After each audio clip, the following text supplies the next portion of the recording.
Monologue 87, The System, Kingdom 22. There are to be 4 branches of government, all of which have been mentioned in brief or with some depth before. Herein I will specifically focus on these different branches, clarify them, and interconnect them. The 4 branches are to be these. 1. The executive branch, the leader and his/her officers. 2. The union of masters, ministries of state. 3. The ecumenical council, religious advisory board. 4. The Senate, elected representatives of the provinces. The system. Many are the nations that claim that God is on their side, while such nations think, speak, and behave in ways that are contrary to the expressed and obvious will of God. Prophet after prophet, religion after religion, has concurred on the same or nearly the same moral principles for century after century, and such is the expressed will of God. Yet using mere common sense, one can also discern that the Creator of nature would not want nature despoiled, and that the God of holy love would not want women, children, and animals abused, and that things like faithfulness, honor, self-control, balance, and morality would be important to the bringer and maker of cosmic order. Such things seem obvious, but are clearly not so self-evident. In the system I have laid down, the fatal flaw will be human nature, which has corrupted every nation, religion, political philosophy, and community. Humans are, at their core, animals, yet they have conscience, and in ignoring their conscience, humans sink to the lowest common denominator. A nation without a conscience is a beast, and the world without a conscience is the beast, upon which the harlot, the personification of spiritual, material, political, social, and religious promiscuity and corruption, rides. The Ministry of Truth, the national press, and the many agencies charged with introspection and monitoring the system itself are intended to act as the conscience of the Orion state. More than this, a heart is built into every community of the nation.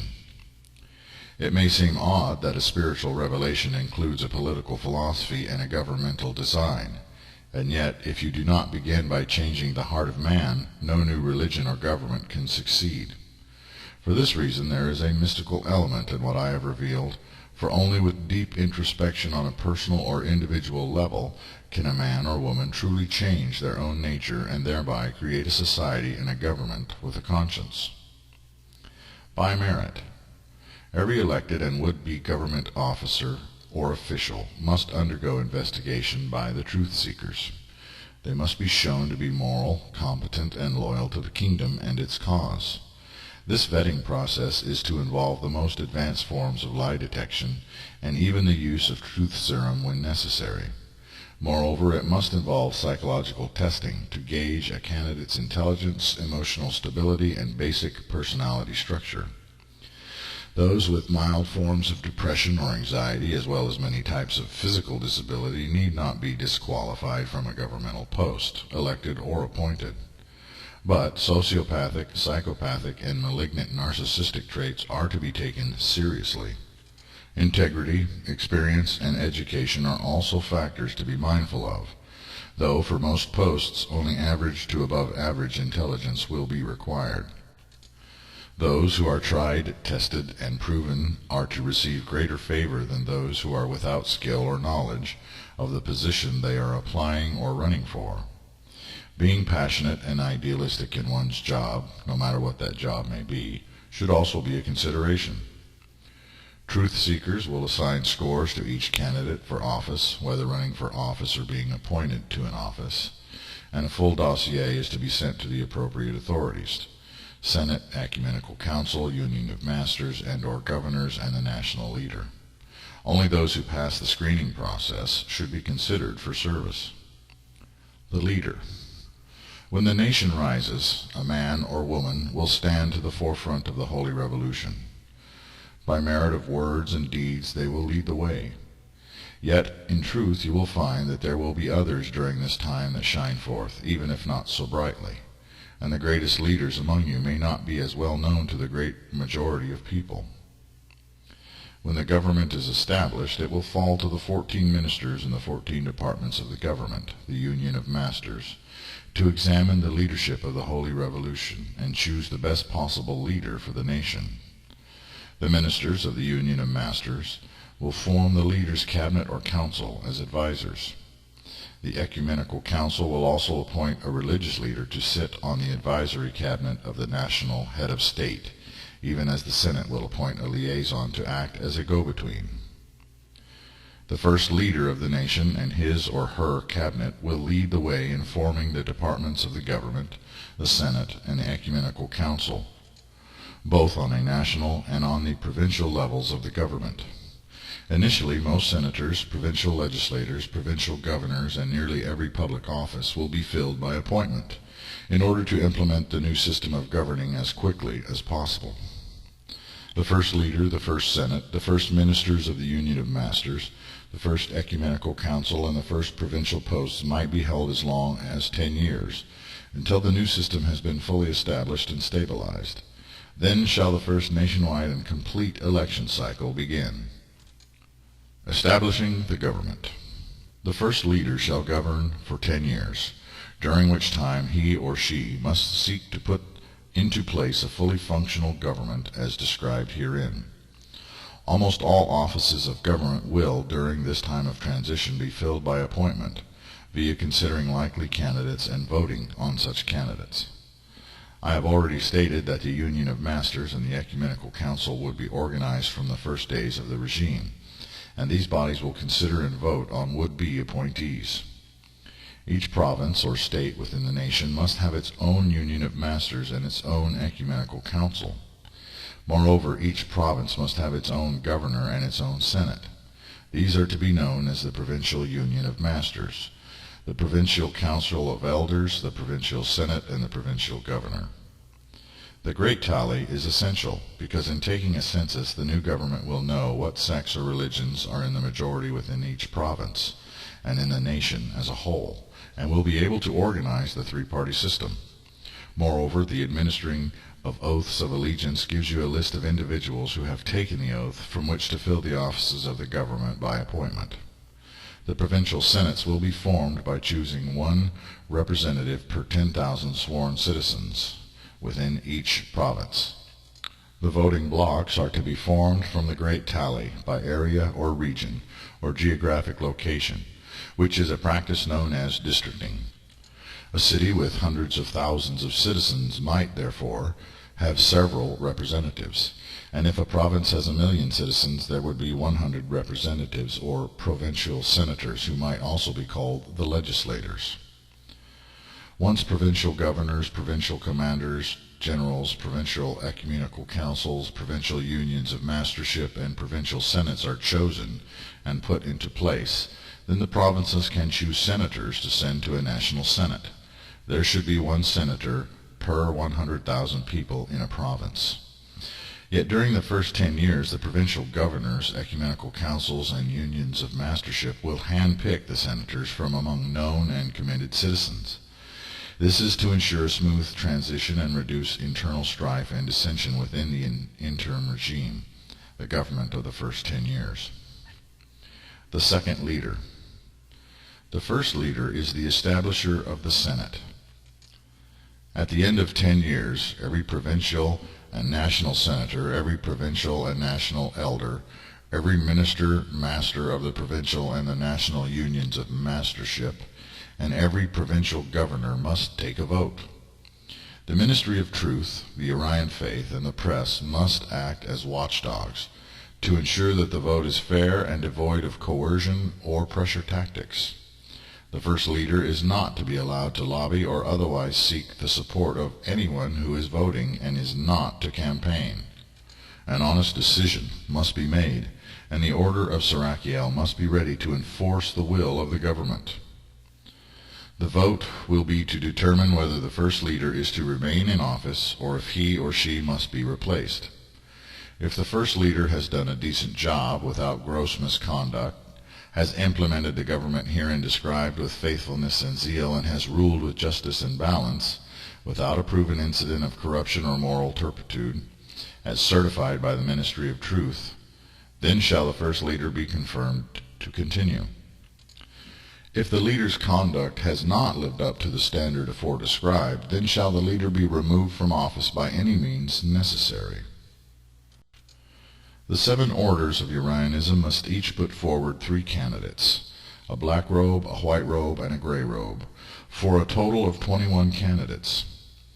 The 21 will then undergo a thorough process of investigation and vetting, to be graded by the Ministry of Truth.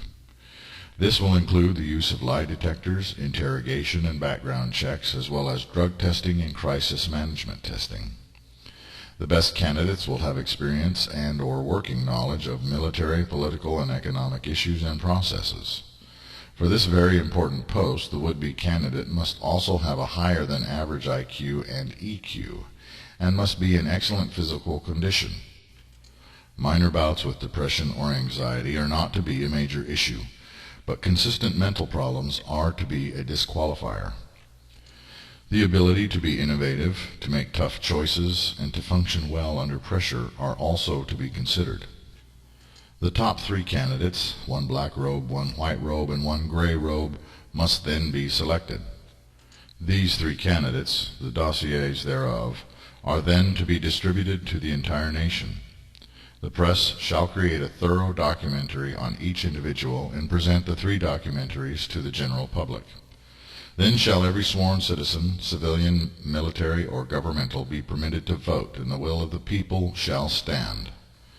The chosen one will then renounce his or her allegiance to Urionism and become the leader of all the people and all the legal religions of the nation. An oath to this effect will be taken. The National Ecumenical Council, each member thereof, will lay hands upon the head of the chosen one and will bless the leader. The powers of the leader thereafter shall become that of a president rather than those of a dictator. The Senate, the Ecumenical Council, and the Union of Masters will bear the greater burden of the nation.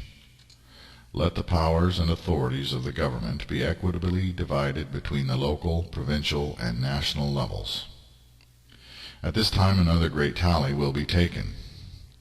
After the second leader is elected, or the first leader is affirmed, there shall follow a national election. Every member of the government from the first 10-year period is to be put under review, and many will be removed and replaced with more competent and fully certified, truth-seeker certified appointees. All public offices, those posts that are filled by election, are to be opened up, and incumbents will be compelled to undergo the election process like everyone else. Every would-be candidate is to be certified or rejected and must be a sworn citizen of the nation. Thereafter, a census, or great tally, shall be taken every 7th year, and full elections and reviews are to occur every 8th year. The election cycle held in the 8th year shall run for 6 months before the election. Technically speaking, therefore, every elected official of the nation will serve 7.5-year terms. No campaigning is to be permitted before the 6-month election cycle, save in instances where special elections are required to fill a vacancy. Reviews are to determine if appointees should continue in office, or if they should be promoted, demoted, retired, or fired outright. The National Union of Masters. As discussed earlier, the Union of Masters, consisting of 14 professionals in the 14 areas defined in the sections devoted to the ministries of the Union of Masters, should be pre-chosen, with their own teams prepared to take charge of key areas of control within the nation. The need for this is very dire, in that unless you can gain control of the communications networks, transportation hubs, the power plants, the arms depots, the airports, and the public buildings of the state, including banks, you will find yourself bogged down, and much of the nation's wealth is going to be carried off by those fleeing the country, namely the former regime. Moreover, if you cannot control the key functions of the nation, you will find the situation descending quickly into anarchy and uprisings. The National Union of Masters are also the first revolutionary council, in that they will determine who the first leader will be, and will pretty much be in charge of the country at first. Yet when the first 10 years has passed, the 14 ministers of the 14 ministries of the Union of Masters, as well as the 98 deputy ministers of the 98 agencies of the Union of Masters, must be reviewed and either reconfirmed, dismissed, promoted, demoted, or utterly removed. The standard of merit will be applied to all would-be appointees to office within the Union of Masters. The Senate will choose the ministers of 7 ministries, as well as their deputies during the first review period, as well as the deputy ministers of the correspondent agencies. The ministries which the Senate will oversee are: 1. The Ministry of Infrastructure. 2. The Ministry of Defense. 3. The Ministry of Resources. 4. The Ministry of Wealth. 5. The Ministry of Knowledge. 6. The Ministry of Agriculture. 7. The Ministry of Communications. The Ecumenical Council, or Council of Elders, will choose the ministers of 7 ministries and the deputies thereof during the first review. The ministries overseen by the Ecumenical Council will be: 1. The Ministry of Truth. 2. The Ministry of Compassion. 3. The Ministry of Nature. 4. The Ministry of Education. 5. The Ministry of Peace. 6. The Ministry of Civilian Affairs. 7. The Ministry of Integrity. Strict guidelines must be set into place by the government during that first 10 years for the selection of ministry heads, ministers, by which cronyism is curtailed, while merit is upheld as the primary deciding factor for appointments. Every 8th year there will be a review of all government appointees, but after the first review process, the masters of the Union of Masters will choose their own agency heads, again based on merit, with the ability to promote, demote, commend, or replace those deputies as needed, with a process of review when such actions are taken. Do not get locked into a situation that keeps you from firing bad bureaucrats. Each master of the National Union of Masters is to be a member of the Leaders' Advisory Council, but is not to be the leader's puppets. They form something similar to a presidential cabinet, yet cannot be removed and are not chosen by the leader. The members of the Union of Masters need not be Urians, but merely need to be patriots of the kingdom. The National Ecumenical Council. With the first great tally, the religious affiliations of the citizens shall be made known and established. The 18 largest religious denominations or sects within the nation are to be determined, those which have agreed to abide by and uphold the principles of the 20 Urian laws. And each of these sects will be permitted to choose and send a representative to the National Ecumenical Council. 1 representative from each of the 7 orders of the Urian faith will be appointed to a chair of the Ecumenical Council as well, with one of these appointed as the head of the council, High Elder.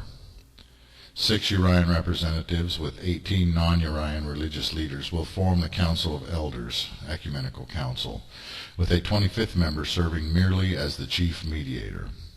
Each denomination which has a representative seated on the Ecumenical Council will have the right to choose their representatives as they see fit. With a great tally being held every 7th year, some religious sects may lose membership, others may gain membership, and as such the makeup of the Ecumenical Council may change as well. Always there are to be 24 elders and 1 high elder, chief mediator. Every legally recognized religion and sect of religion within the Urian nation may send representatives to the National Ecumenical Council, and if sponsored by a voting member, one of the 24, or even by the chief mediator, such representatives are to be allowed a limited time to address the council. Moreover, all tolerated religions and sects are to be permitted a time slot, a day or several days, in which each may be sponsored to speak before the assembly. The need for 7 Urians on the Ecumenical Council, 6 plus 1 council head, is due to the fact that, historically, the other monotheistic sects cannot get along, and always act in a biased and prejudicial manner towards other sects and faiths. Every Urian clergy person is instructed to be a bridge, and in a sense acts in an interfaith capacity. For this reason, it is important for Urians to remain in control of the National Ecumenical Council. It is very possible that other leading sects within the nation might be Christian or Muslim in nature, and as such it is likely that the Christian or Muslim representatives on the council will still outnumber the 7 Urian representatives. Yet if Urionism is clearly the majority religion of any given province or within the entire nation, it should be awarded more representation on the Ecumenical Council. The National Senate. For every 100,000 sworn citizens, 10 voting blocks united by geographical proximity within a province or state of the nation, the people of the 10 voting blocks will elect one national senator to be sent to the National Senate to represent the people of those voting blocks. Initially, during the 10-year interim, such individuals will be appointed, but at the end of those 10 years, national elections will be held. All would-be candidates must be certified, and each of the 3 legal parties are entitled to field one certified candidate. The terms of each national senator are 7.5 years, with election proceedings taking place in the 8th year and decided in the middle of that 8th year. During the election cycle, no major legislation may be pushed through, with all non-emergency and non-essential government lawmaking activity kept to a minimum. As soon as elections end, the transition from old to new will begin. So it is that the 6-month election cycle will be a break for lawmakers to focus on campaigning and/or transitioning out. The National Senate is to be the primary legislative body of the government, which, with the National Ecumenical Council, proposes and votes on legislation and reviews all projects and proposals and policies of the state, much like the Senate or Parliament of any democratic nation. No senator may serve more than 2 consecutive terms in office, no more than 2 terms in a lifetime, save by special dispensation granted by a vote of the Ecumenical Council and with the approval of the leader. Provincial Unions of Mastership. This is to be a mirror image of the National Union of Masters, with 14 ministries and 98 total agencies. The Provincial Senate will choose 7 heads of the Union, and the Provincial Ecumenical Council will choose 7 heads of the Union, as listed for the National Union of Masters. The heads of the 14 ministries of the provincial government will act as the advisory council to the governor of the province. Each province will have its own provincial union of masters. The heads of each ministry are to be reviewed every 8th year by the relevant oversight bodies. Provincial Ecumenical Councils. The Great Tally, held every 7th year, will demonstrate which sects and religious groups are the most prevalent within each province. The top 24 legal or acceptable sects will be permitted to choose representatives to the Provincial Ecumenical Council by their own internal processes. There is to be only one Urian clergy person assigned to lead each of the Provincial Ecumenical Councils, as an arbitrator and a representative of the Urian faith. It is of note, however, that if Urianism is a leading denomination in any province, it is to be allowed to have more members on the Provincial Ecumenical Council. In that there are only 7 orders of Urianism, however, there will never be more than 8 Urians serving on any Provincial Ecumenical Council, unless Urianism is the only sect or denomination of monotheism within a given province. There must always be 24 members and 1 council head, 25 total. Provincial Senates. For every 10,000 sworn citizens within a province, there will be 1 provincial senator sent to the Provincial Senate. Each of the 3 political parties will be permitted to field 1 certified candidate for every available post. The primary ruling body within a province will be the Provincial Senate, with equity of power and authority divided between the provincial and the national levels, as well as the local districts. All elected officials serve for 7.5-year terms, with election processes taking place in the 8th year and concluded in the middle of the 8th year. Provincial senators may only serve 2 terms in a lifetime, without special dispensation being granted by the Provincial Senate and the governor. Provincial governors. Governors are to be chosen by the sworn citizens of their province, and each of the 3 legal parties will be permitted to field certified candidates for the office of governor. The same term limits apply to governors as to senators, although dispensation may be granted by the Provincial Ecumenical Council or by the Provincial Senate. In any election year, the incumbents are allowed to run again within term limits as a representative of one of the 3 legal political parties. Voting blocks. A voting block is to be made up of 10,000 sworn citizens within the same geographical areas, and districting lines are drawn and redrawn according with each great tally. Districts must always be drawn to encompass 10,000 registered voters, and the districts must be made known to the voters so that each knows what district they are in. In every election cycle, the members of a particular district will choose from among 3 candidates, one fielded by each of the 3 legal political parties. In some districts, however, there may only be 1 or 2 candidates, and this is acceptable. Each voting block of 10,000 sends a senator to the provincial senate for a 7-year term. However, if at any time the voting block becomes discontented with their representative, that voting block may call for a government review, a truth-seeker review, which may be settled by mediation, Ministry of Peace. If the voting block decides that they have no confidence in their representative by a vote within the district, in which only those who were counted in the most recent tally are allowed to re-vote, then an interim election may be held to choose someone to replace and finish out the term of the ousted representative. A would-be candidate for representative must live within the district of his or her voting block, and should have been in residence for no less than 2 years prior to running for office. 10 voting blocks consisting of 10 adjacent districts are entitled to elect a representative to the National Senate every 8th year. Each of the 3 legal political parties may field 1 certified candidate per election cycle, which is chosen by internal processes within each party. 3 political parties. The 3-party system of the Orion state is to be fixed for all time. No other political parties will be allowed to operate legally within the nation. As discussed earlier, these 3 political parties correspond roughly to 3 ideological currents that are fairly consistent within the world, but in reverse definition. 1. The Right Pillar Party or White Pillar Party. This is to be the liberal end of the spectrum.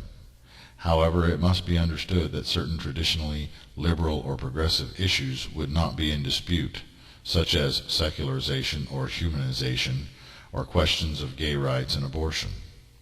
However, the Right Pillar Party would be a voice and outlet for pacifists, socialists, and those who prefer policies of reform over policies of punishment, or negotiation over conflict, or generally wish the nation to move in a softer and gentler direction. 2. The Left Pillar Party or Black Pillar Party. This is to be the militant end of the political spectrum. It is a party for those who are perhaps less tolerant, more warlike, inclined to favor punishment over reform, and those who tend to focus on personal responsibility over socialist ideals. Some might say that the Left Pillar Party will represent those who are pragmatic, practical, harshly realistic rather than sweetly idealistic, and those who are aggressive in their patriotism. 3. The Middle Pillar Party, or Gray Pillar Party. This party will encompass the greater majority of those who are somewhere in the middle. It is intended as a home for moderates, or those who see balance and or national neutrality as the best course of action. It is also intended to be a place for the undecided and independent, and its platform must be rather flexible as a consequence. Each of the 3 political parties have the right to set up their own internal processes for choosing candidates for any office, but all candidates must be certified as per the standards of merit. No one needs be a Urian to belong to one of the 3 political parties.